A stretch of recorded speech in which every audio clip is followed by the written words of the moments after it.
received word that a plane apparently has crashed into the tower. Something relatively devastating happening this morning there. That there is more and more fire and smoke. Another plane has hit Tower 2. Horrific scene here. There's debris flying through directly in the middle of one of the World Trade Center towers. Both towers of the World Trade Center have been hit. Hello, everyone. Father Norm, St. Vincent de Paul Parish, Akron, Ohio. You probably already know that.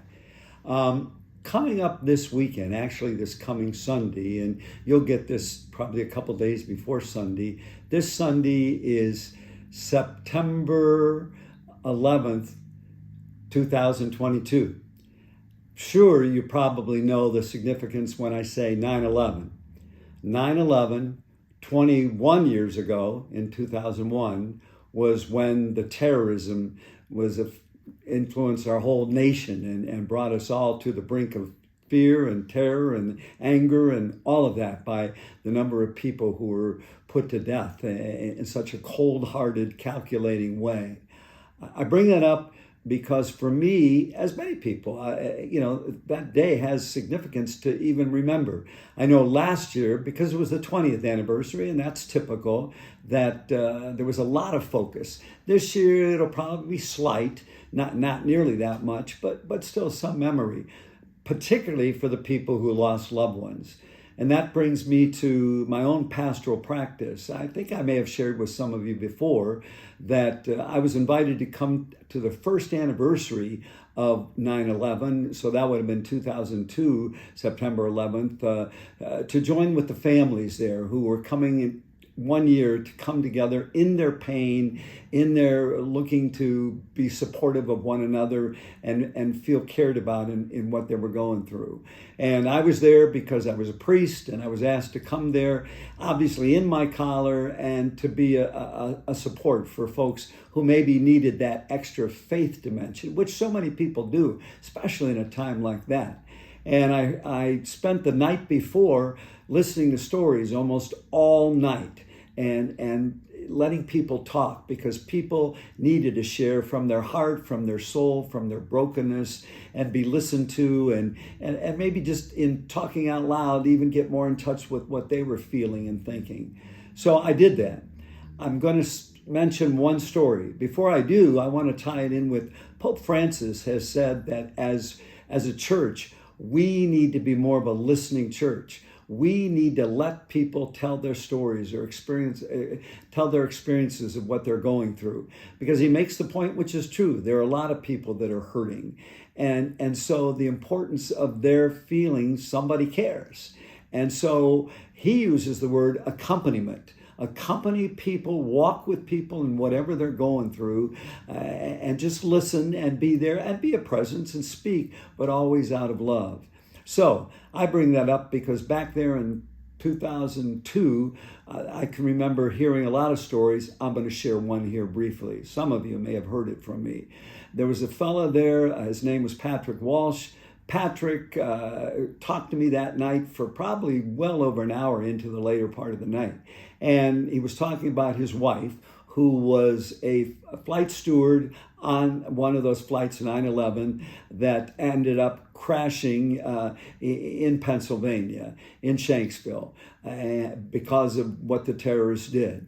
But he did not know it right away. When he found out that early that morning which flights were being taken over and who were dying, he didn't know that his wife was on that flight. She had actually changed with somebody and went on that flight. So he didn't know it. So initially when he hears, he feels bad for the people, but he thinks, wow, my wife is protected. But he got the phone call later in the afternoon and was devastated. He's sharing this story with me. I'm passing it on to you.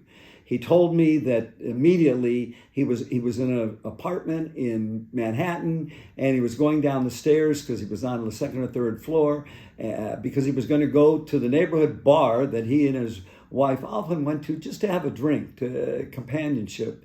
He was going to go there, and in his mind, he was just going to drink no matter what. I mean, he just was so devastated and didn't know exactly what he was doing. But as he went down the stairs, his pastor, they were very active in their local Catholic parish, was coming up the stairs.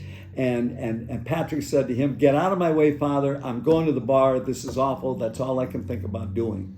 And the pastor said to him, "Well, if you're going there, I'm going with you."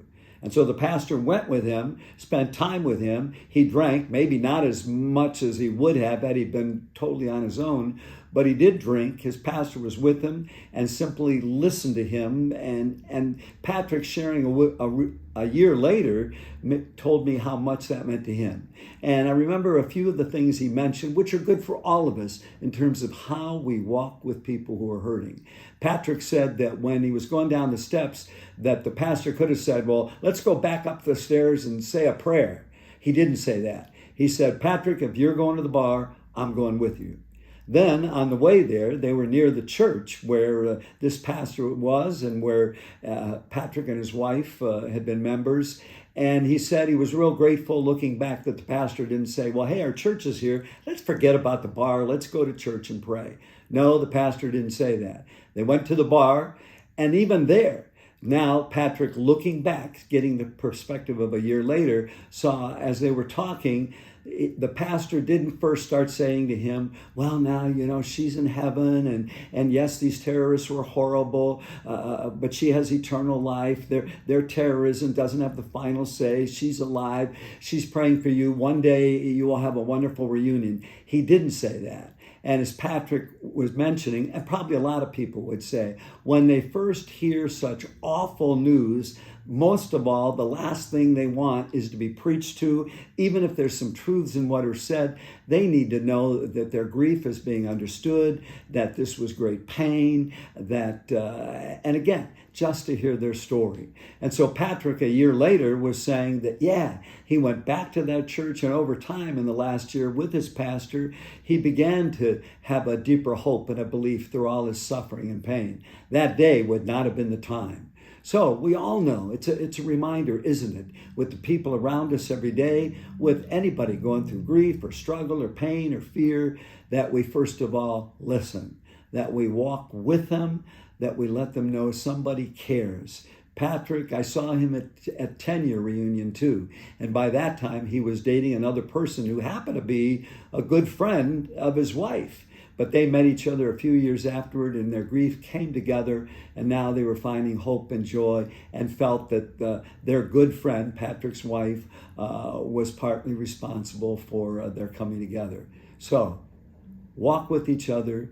Know that the greatest thing we can do is accompany each other, and in that way, sometimes we don't, in those moments, need to talk about Jesus, but simply be Jesus. God bless. Thanks.